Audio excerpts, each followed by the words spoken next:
बहुत बड़ा कदम शिक्षा संशोधन में हुई नया परिवर्तन जानिए शिक्षा विभाग द्वारा क्या करा जा रहा है।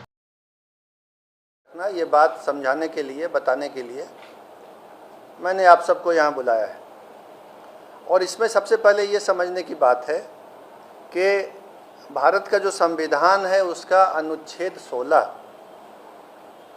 आर्टिकल 16 बिल्कुल स्पष्ट है।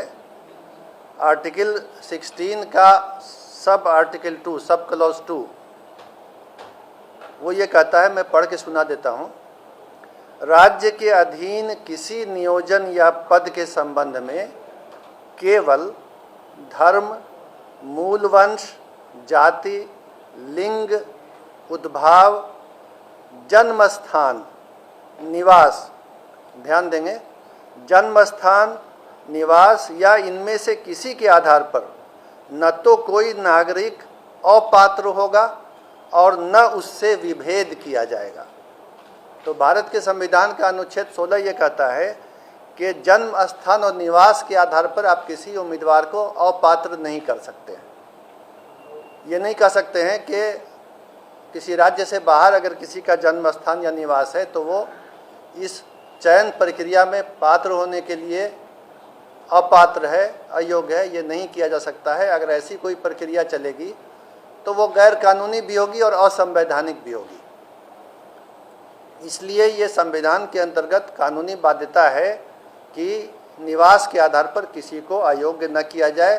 पूरे देश के लोग इस परीक्षा में शामिल होने के लिए पात्र हों। चयन तो मेरिट के आधार पर होना है। अब ये हम देखेंगे कि इसके पहले क्या होता रहा है।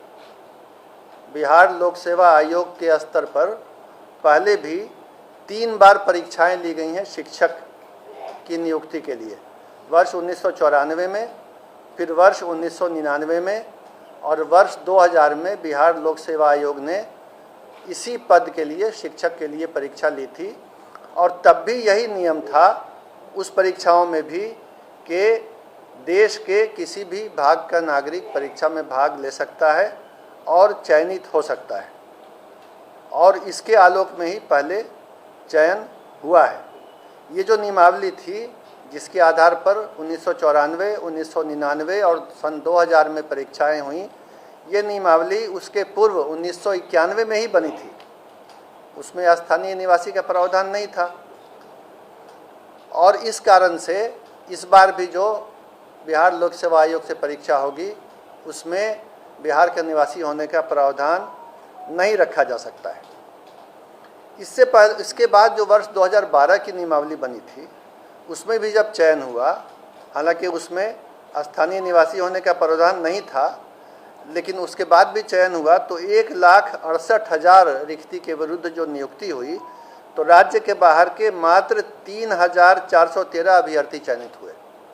यानी 1,68,000 में सिर्फ 3,000 से कुछ अधिक राज्य से बाहर के थे और बाकी सभी जो थे वो राज्य के अंदर के थे।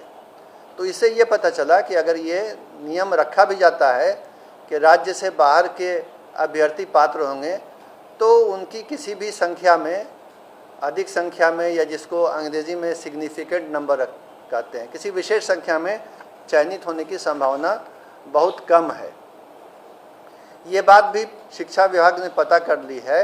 अन्य राज्यों में, पड़ोसी राज्य सहित, उत्तर प्रदेश सहित किसी भी राज्य में अभी तक ऐसे किसी नियम की जानकारी नहीं मिली है जिसमें उसी राज्य के व्यक्ति पात्र हों, दूसरे राज्य के पात्र नहीं हों। ऐसी बात नहीं है। इस नियम के अंतर्गत बिहार के भी जो निवासी हैं वो उन राज्यों में पात्र हैं, अन्य राज्यों के निवासी भी उन राज्यों में पात्र हैं। अन्य राज्यों में भी यही स्थिति है कि स्थानीय राज्य का निवासी होने की शर्त नहीं है। इसके अलावा ये बात भी विचारणीय है कि 50% रिक्तियां आरक्षित रहती हैं। आरक्षण का नियम स्पष्ट है। जो आरक्षण का अधिनियम बिहार में है सभी सेवाओं में लागू है कि आरक्षण का लाभ, आरक्षण के आधार पर चयनित होने का लाभ केवल और केवल राज्य के अंदर के निवासी को ही मिलता है। ये आरक्षण का नियम है, ये शिक्षक नियमावली में नहीं है, ध्यान देंगे। तो ऐसे भी चूँकि आरक्षण में ये नियम है और इस बार भी लागू होगा कि बिहार राज्य के अंदर के जो लोग हैं उन्हीं को आरक्षण का लाभ मिलेगा, तो 50% रिक्तियों पर तो आरक्षण के कारण बिहार के ही लोग चयनित होंगे। और बाकी पर जैसा मैंने बताया, पिछली बार का भी अनुभव है कि बहुत ही नाम मात्र को ही बाहर के लोग चयनित होते हैं, स्थानीय निवासियों को कोई उससे विशेष घाटा या नुकसान नहीं होता है। और अंत में ये बात समझने की है कि जिस तरह हम लोगों ने ओपन किया है कि देश का कोई भी नागरिक यहाँ अप्लाई कर सकता है, यही दूसरे राज्यों में भी है।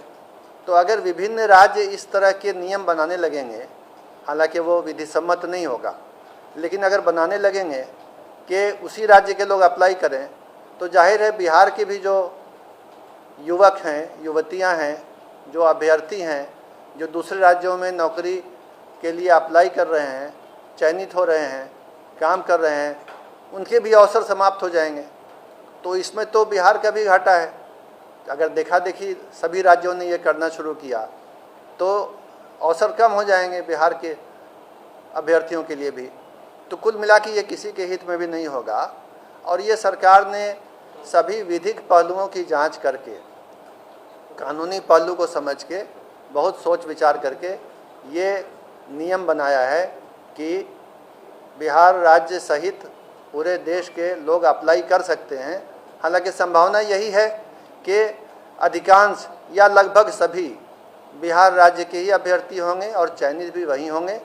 अगर बाहर के होते हैं तो संभावना है कि बहुत कम संख्या में नाम मात्र को ही चयनित होंगे, और उससे बिहार के वासियों के हित पर कोई भी कमी नहीं आएगी, कोई क्षति नहीं होगी। और ऐसे तो आप समझ ही सकते हैं कि बिहार लोक सेवा आयोग के माध्यम से मेरिट के आधार पर अच्छे शिक्षकों का चयन होगा, जिससे राज्य की शिक्षा व्यवस्था पहले से भी और बेहतर हो जाएगी। और इसी परिणाम की ओर राज्य सरकार अग्रसर है और बिहार लोक सेवा आयोग के माध्यम से यह चयन होने जा रहा है। तो इन्हीं बिंदुओं पर स्थिति स्पष्ट करने के लिए मैंने आप सबको बुलाया है, और उम्मीद करता हूं कि मैं अपनी बात को आपके सामने स्पष्ट रूप से रखने के लिए सफल रहा हूं। धन्यवाद।